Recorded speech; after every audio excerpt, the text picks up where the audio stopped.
Le marché, il évolue à une vitesse extraordinaire. La vente commence à la première minute de la qualification. Tu dois savoir donner envie d'acheter avant même d'être visible sur les réseaux sociaux. Si j'ai pas ces ressources-là, je ne peux pas rester connecté avec mon audience. J'ai besoin de comprendre si je peux t'aider. Si tu as envie de vendre, ton prospect va le ressentir. Si tu as envie d'aider, ton prospect va le ressentir. Dans cette vidéo, on va effectivement voir 3 goulots d'étranglement. On peut appeler ça des clés, des goulots d'étranglement que tu vas découvrir ici qui vont te permettre de débloquer ta situation lorsque tu es dans la vente et que tu n'arrives pas à être dans le donner envie d'acheter. Parce que bien sûr, il y a une grande différence entre les deux. Et aujourd'hui, en fait, tu n'es pas closer, tu n'es pas commercial, tu es un professionnel de l'accompagnement et ton objectif à toi, ça va être de donner envie d'acheter. Ces 3 goulots d'étranglement, lorsque tu vas les comprendre, ou ces 3 clés, lorsque tu vas les implémenter dans ton activité, c'est ce qui va te permettre généralement de passer d'un business de démarrage à déjà parfois entre 5 et 7 cas par mois et ensuite d'aller jusqu'à 10-15 cas par mois. Autrement dit, c'est des techniques, des méthodes qui vont te permettre d'arriver à un business à 100 cas à l'année au minimum. C'est parti, on y va. On m'a dit que j'étais pas obligé de le coller au menton. On m'a dit que c'était pas du Primark. Donc on fait cette partie-là avant la création de contenu parce qu'en fait la vente va nous permettre de savoir sur quel angle on va aussi axer la création de contenu. La vente, donner envie d'acheter, j'aime beaucoup parler de donner envie d'acheter et pas de vendre. Ça commence en fait beaucoup plus tôt que ce que vous imaginez, que ce que vous pensez. Beaucoup pensent que en fait quand je suis dans les appels de vente, c'est là que je vais donner envie d'acheter. En fait non, dès que tu es en train de faire le travail sur ta cible, ton offre, le marché, etc., tu es déjà en train de commencer à structurer ton donner envie d'acheter. L'art de la vente, ça commence, si on parle du jargon de la vente, on dit que la vente commence à la première minute de la qualification. Avec mon équipe qui est là, on dit que la vente, elle commence avant, au moment où la personne elle a pris un rendez-vous avec toi. Tu as la possibilité de faire ce qu'on appelle un appel de confirmation, d'envoyer un message à la personne pour te présenter, lui dire que tu as hâte d'échanger avec elle. Et moi, je vais aller encore plus loin, c'est que la vente, elle commence au moment où tu as décidé d'être entrepreneur. Bah oui, si tu as créé une entreprise, c'est pour faire du chiffre d'affaires. Donc le chiffre d'affaires, c'est quoi? C'est de générer du chiffre d'affaires, c'est faire du cash. Donc faire du cash, c'est savoir donner envie d'acheter. Donc en gros, pour moi en tout cas, c'est ma perception des choses. Tu dois savoir donner envie d'acheter avant même d'être visible sur les réseaux sociaux. Parce que le jour où tu es visible sur les réseaux sociaux et qu'on te dit qu'est-ce que tu fais? Je sais pas. Non, être prêt à ça. Et il y a 2 écoles. Il y a celle qui te dit que la vente, c'est pas inné et ça s'apprend. Et il y a notre école qui te dit tu es né avec la vente, juste tu le perds en chemin et tu dois le retrouver. Qui est d'accord avec ça? Ah, il y a quand même des gens qui ne sont pas d'accord. Ça tombe bien. Ces gens qui ne sont pas d'accord, bah, vous êtes tous nés à une date précise et vous avez tous eu une maman. J'espère qu'elle est encore parmi nous. Et si ce n'est pas le cas, paix à son âme. Mais en tout cas, lorsque vous voulez le biberon, le tété, ou même Caprice à Leclerc Intermarché pour le paquet d'Haribo, vous avez pleuré et vous l'avez eu. Donc, vous saviez vendre à ce moment-là. Ça veut dire que vous êtes né avec la vente. J'espère avoir mis tout le monde d'accord. Donc, ça commence beaucoup plus tôt et généralement, on va aujourd'hui, en fait, pour chacun d'entre vous, prendre une feuille et un stylo par rapport à votre activité actuelle. Je ne sais pas, Jérémy, est-ce qu'on fait ça par rapport à chacun son activité ou est-ce que tu veux qu'on fasse le listing des objections par rapport au sommeil? Non, on fait sur le business qu'on a commencé à faire. Donc, lister toutes les objections de votre cible, supposons que là où on est tous des entrepreneurs qui se lancent sur les hypersensibles et le sommeil. Et c'était quoi la phrase magique, Simon? Je t'accompagne en 3 mois à dormir sereinement avec de la mélatonine CBD. Non, j'ai rien dit. Et moi, je dois lui faire retenir des trucs toute l'année après. C'était 3 mois pour ne plus te lever avec la fatigue, si tu n'avais pas dormi pendant 15 jours, te lever épuisé, etc. C'est quoi toutes les objections de votre cible? Je vais y arriver tout seul. Ça peut être une objection. Voilà, listez-les.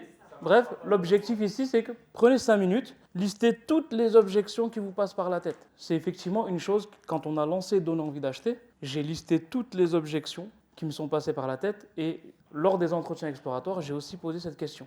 Qu'est-ce qui t'empêcherait de passer à l'action aujourd'hui? Je ne sais pas, je vais essayer tout seul, je pense savoir le faire. En fait, le problème, je pense que ce n'est pas la vente, c'est d'être visible. Mon problème à moi, c'est pas la vente, c'est le marketing. J'ai pas de méthode. Non mais ça va, en fait, j'ai la tchatch. T'inquiète, moi, donne-moi des appels, je vends. 3 mois après, t'as fait combien de chiffre d'affaires? Ah, c'est compliqué, hein. Donc toutes les objections qui vous passent par la tête. Je vais apprendre tout seul, je vais aller à la pharmacie, là, pour le sommeil, hein, bien sûr. Une fois que ça c'est fait, alors déjà, juste avant de passer sur la suite, comment on liste la liste des objections? Comment on va aller chercher les objections? Ça, c'est un tips qu'on va vous partager ici. Donc oui, la première chose, c'est de parler avec votre audience, de leur poser des questions, mais qu'est-ce qu'on peut faire d'autre? Noter celles qui viennent dans l'appel de vente. Ceux qui sont dans le programme, il y a un module dans ChatGPT, et avec une extension. Qu'est-ce qu'on fait? La connaissance client. C'est juste une dinguerie que tout le monde sous-estime de demander à ChatGPT de vous lister, selon lui, c'est quoi les objections. Vous allez en avoir 10 fois plus que ceux que vous auriez écrits sur votre feuille, parce qu'en fait, ChatGPT a une base de données beaucoup plus conséquente que le simple répertoire que vous avez. Qui l'a fait ça? Ok. C'était comment? Ah, sympa. Ah, cool. Elle est pas mal l'extension, hein?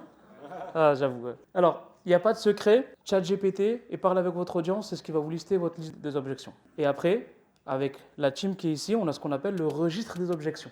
C'est ce que je vous ai tous conseillé en coaching d'avoir.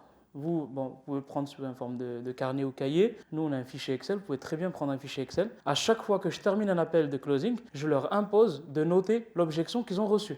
C'est non négociable. Fin d'appel, objection. Bon, je crois que la dernière semaine, je crois que ça n'a pas été totalement fait. Hein. Ah, on en parlera plus tard.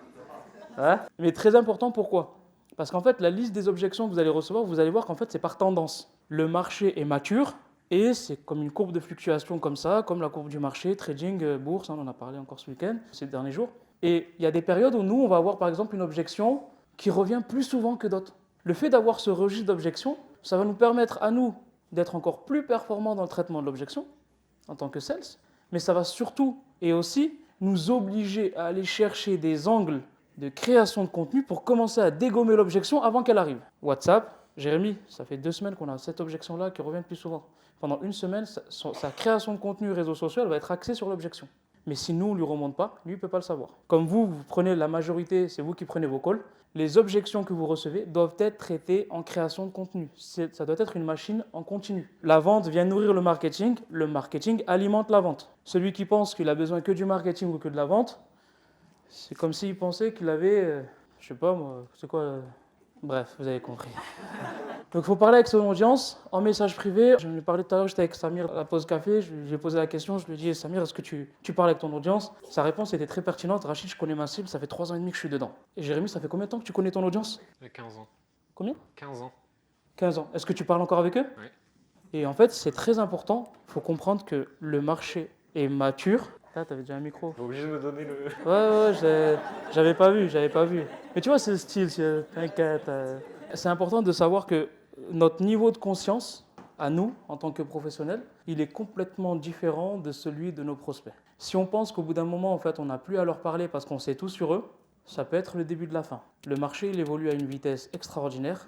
Les mentalités, les psychologies, les peurs, les craintes, les doutes, elles évoluent à une vitesse aussi extraordinaire. Si demain, on pense qu'on connaît absolument tout et qu'il y a certains travails comme les entretiens exploratoires où on ne prend pas au moins une fois tous les 6 mois pour les faire, on peut prendre du retard. Donc ça, c'est très important. Notez-le, gardez-le en tête. Au moins une fois tous les 6 mois pour ceux qui connaissent leur audience depuis 3, 5, 10, 15 ans, de refaire un petit travail de benchmark, de recherche, d'aller prendre une demi-journée ou une journée et d'appeler toutes les personnes que vous avez eu en contact mais non clients et que vous ne connaissez pas forcément, d'aller échanger avec eux. Ouais. Est-ce que nos R1, nos premiers rendez-vous, peuvent servir d'entretien exploratoire? Alors, non. Entretien exploratoire, c'est entretien exploratoire. R1, c'est R1. Un entretien exploratoire, c'est fait pour découvrir. Un R1, c'est fait pour qualifier dans le but de vendre. C'est différent. On peut amener un entretien exploratoire de la bonne manière et avoir l'impression qu'on est dans un appel de vente. Attention, je vous déconseille de pitcher dans un entretien exploratoire. Auquel cas, si tout est fluide, tout est OK, on programme un deuxième rendez-vous et là, vous allez pouvoir projection, coup d'inaction,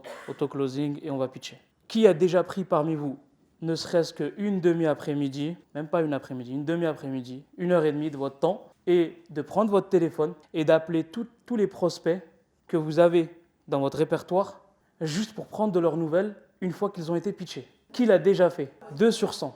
3. Après, tu dis que prendre des nouvelles, ça ne suffit pas, il faut leur envoyer un petit... Non, tu appelles à un pro, comme ça. Tu prends ton téléphone, tu appelles. Pourquoi? Pourquoi vous ne l'avez pas fait? Dans l'appel de vente, il y a seulement, en fait, si on veut, 10-15 minutes de vente. À partir du moment où la personne nous a manifesté la première objection, on va dire qu'on est purement dans une conversation de vente. Mais tout le reste, si on parle macro, on est dans ce qu'on appelle la création de relations de confiance. Il n'y a pas de confiance, il n'y a pas de vente. Et donc, une fois que j'ai pitché la personne, j'ai traité toutes les objections, elle est dans mon pipe de follow-up.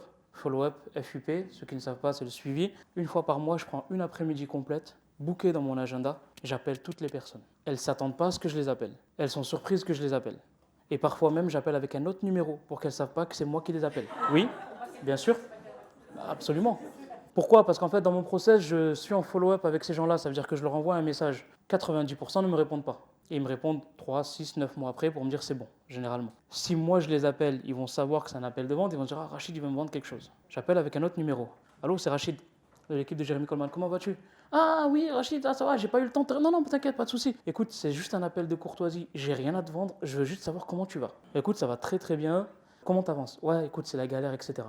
Dis-moi un peu plus. Et je creuse sur 2-3 questions et ça me permet de leur envoyer une ressource. Et cette fois-ci, à partir de ce moment-là, c'est bizarre, ils commencent à me répondre en follow-up. J'ai rien à vendre. C'est ce qu'on appelle le système de follow-up. Mais en fait, pourquoi la plupart du temps, les gens ne le font pas? C'est parce que vos peurs surgissent. J'ai peur de déranger. Pourquoi je vais passer une après-midi à appeler des inconnus? Non, qu'est-ce qu'ils vont dire sur moi? Peur de déranger, peur du rejet, peur du ridicule. Peut-être que Mehmet en parlera. Ok, il en parlera, il a dit oui. En fait, quand vous savez que votre offre, elle peut vraiment aider des gens et que vous êtes sûr de ce que vous délivrez, c'est votre passion, c'est votre métier. Ne pas faire ça et décider de rester dans ces 3 peurs-là, c'est d'être condamné à non-assistance en personne en danger. Je le répète très souvent. Ouais, non, Rachid, t'abuses là, c'est trop. Ouais. Mais en fait, tu as des concurrents qui sont beaucoup plus flex que toi, qui vont faire ce que toi, tu ne fais pas, qui sont peut-être moins performants, moins bons que toi dans ce que tu fais et qui vont les closer. Et croyez-moi, fut un temps, j'étais moi dans ces peurs-là. Et quand j'ai su que 6, 12, 18 mois après, certaines personnes ont claqué 6, 12, 18 000 euros chez d'autres personnes et qui n'ont pas eu de résultat, j'en ai lâché des larmes. Parce que c'était moi le responsable. Je peux raconter un truc comme ça. Il y a quelques années, j'étais en follow-up avec un prospect, on discutait, on parlait de l'offre, c'est le prix. Moi, j'ai lâché l'affaire. Et il est revenu me voir 3 mois après de lui-même, en plus, la fleur au fusil. Ah, au fait, je t'ai pas dit, c'était pas le prix visiblement, j'ai acheté chez machin, il est plus cher que toi. J'étais ravi. Hein. Et des trucs comme ça, il nous en est arrivé des dizaines. Il m'a écrit. Ouais, je sais pas ce qu'il avait avec moi, mais visiblement, je l'avais saoulé. Et des trucs comme ça, il nous en est arrivé des dizaines. À chaque fois que nous, on n'a pas osé aller là où on devait aller et faire ce qu'on devait faire, à chaque fois, ça nous pète à la gueule. Et des fois, des trucs vilains. Hein. Genre le concurrent qui nous envoie un message en disant merci d'avoir merdé avec l'autre, il vient d'arriver chez moi. Hein. C'est arrivé. Hein. Ouais, il y a des gens qui sont pas très fair-play. Mais je suis sûr et certain que ça vous est déjà arrivé. Que vos prospects aillent ailleurs parce que vous n'avez pas osé aller en profondeur ou vous avez été dans la peur de déranger, peur du rejet, peur du ridicule. Il y a plein d'autres peurs. Mais la vraie question, c'est pourquoi? C'est une question 100% technique. Comment tu récupères le numéro au stade où on en est dans la formation? Parce que on fait ça plus en discussion, de dire ok, on se prend un rendez-vous et tout. Tu fais des appels téléphoniques pour avoir le numéro pour les rappeler derrière? En fait, là, je te parle de l'appel de vente. J'ai eu l'appel de vente avec la personne. Ça veut dire soit je l'ai CT sur les réseaux sociaux, donc j'ai son numéro de téléphone, j'ai créé l'événement, j'ai fait le rendez-vous et donc j'ai son numéro. Mais comment? Parce que moi, personnellement, par exemple, je discute avec la personne et je lui dis ok, tu veux qu'on en parle, on peut s'appeler, on peut se faire un visio.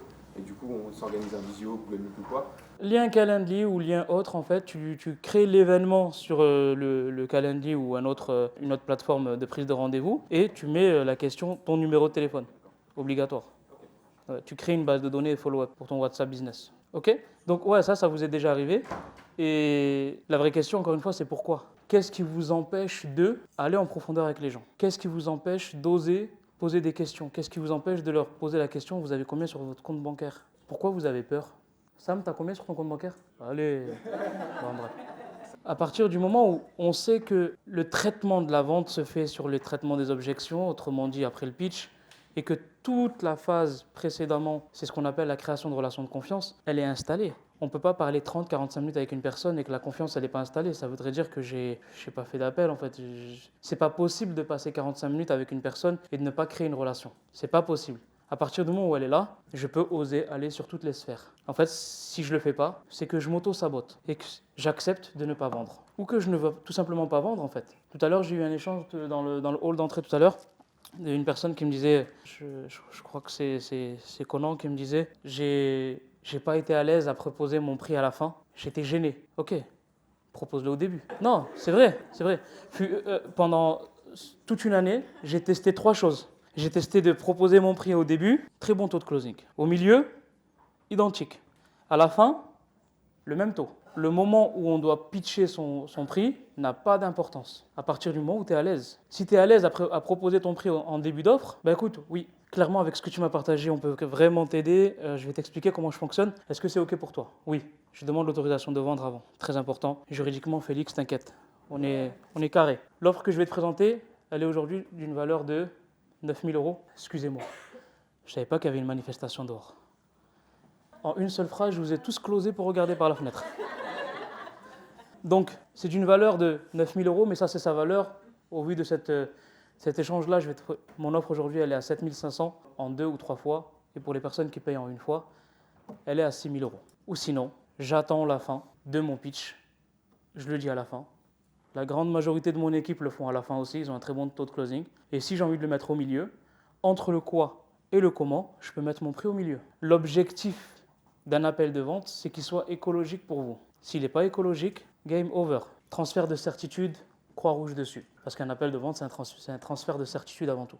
Donc, il n'y a pas de bon ou de mauvais endroit pour répondre à la question de Conan, parce que je sais qu'elle peut vous intéresser aussi aux autres. Pas de bon ou de mauvais endroit pour pitcher son prix.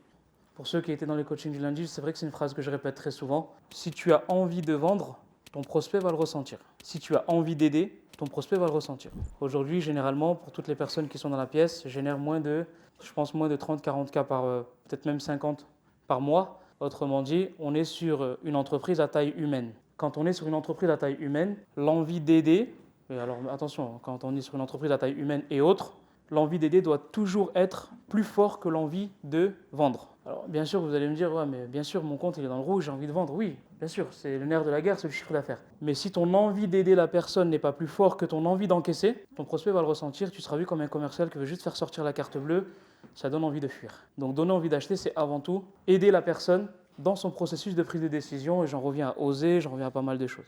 Toutes les objections qu'on va lister vont nous permettre de créer du contenu derrière, vidéo, écrit. Et moi, ce qui m'intéresse le plus dans la création de contenu, pour ma part à moi sur la partie vente, c'est la création de ressources que je vais envoyer à mon prospect entre le R1, le R2 ou toute ma bibliothèque que je vais créer sur le follow-up. Qui a une bibliothèque pour le follow-up? Ouais. Une petite. Une petite. On a combien de vidéos les gars pour le follow-up? Ouais. On en fait tous les jours déjà. Tous les jours. Tous les jours, on fait des petites capsules de vidéos de 2-3 minutes qu'on envoie en masse à nos prospects. Ça, c'est la première chose. Mais sinon, la bibliothèque, je pense, j'ai compté hier, on a 56 ressources follow-up depuis 18 mois. Je n'ai pas compté les anciennes. Qu'est-ce que c'est une bibliothèque de follow-up? À quoi ça sert? Comment on la construit? Pour ceux qui ne savent pas. Je t'en prie. J'aurais dû fermer ma gueule. J'aurais pu rester assis tranquille. Quand vous avez pitché votre offre, ou avant d'ailleurs, peu importe, vous avez besoin de faire évoluer le niveau de conscience et de compréhension de la personne en face de vous. Si c'est fait en one-one, ça va être fait à travers des ressources vidéo, audio, PDF, peu importe, présentation PowerPoint que vous avez créées, qui sont là pour faire cheminer la personne de son côté. En gros, quand on a eu quelqu'un au téléphone la première fois, on va derrière lui envoyer des ressources de valeur en fonction de sa problématique. On va lui en envoyer régulièrement. Nous, c'est sous forme de vidéo la plupart du temps. Effectivement, on en a plus de 50 dans une bibliothèque. T'as peur avec l'argent? Ok, on a une vidéo pour ça. T'as un problème d'offre? On a une vidéo pour ça. T'as un problème de croyance? On a une vidéo pour ça. Tu me dis que t'aimes pas les réseaux sociaux? On a une vidéo pour ça. C'est comme si on avait un traitement des objections asynchrone et on construit ça, ce qui permet de relancer les gens sans être relou. Parce qu'on ne vient pas en disant « Eh, au fait, t'as pu réfléchir ?»« Eh, au fait, j'ai trouvé ça pour toi. » Si j'ai bien répondu. Ouais, impeccable. Je retourne m'asseoir. La grande différence entre une personne qui fait du follow-up et une personne qui ne fait pas de follow-up, c'est que la personne qui fait du follow-up va apporter de la valeur et elle ne vient pas juste savoir est-ce que la personne a pris sa décision ou pas, mais ça va encore plus loin que ça. Le principe de réciprocité chez l'humain. Vous savez, vous allez au centre commercial, il y a une personne qui a une assiette qui vend des bouts de fromage avec le cure-dent. Vous goûtez, le fromage il est bon, ça vous donne envie d'en prendre. Pareil pour l'ananas, parce que récemment je suis tombé sur une assiette d'ananas. Ça marche très bien. Et en fait, la personne elle se dit, je ne suis pas rentré dans son programme.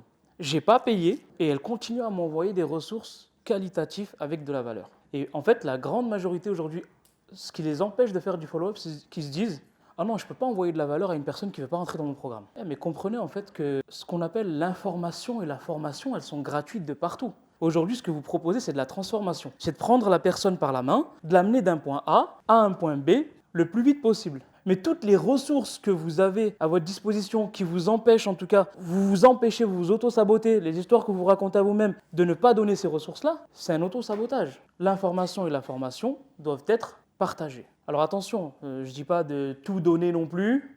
Non, il y a certaines choses que, par exemple, si vous avez dans vos 4 étapes dans votre programme une manière de délivrer les choses, ok, vous allez plutôt faire des résumés, ne pas tout donner non plus. Mais ce que je veux partager par là, c'est qu'avant de donner la parole à Agatha, la grande différence, encore une fois, c'est « Waouh, j'ai pas dit oui et il me donne.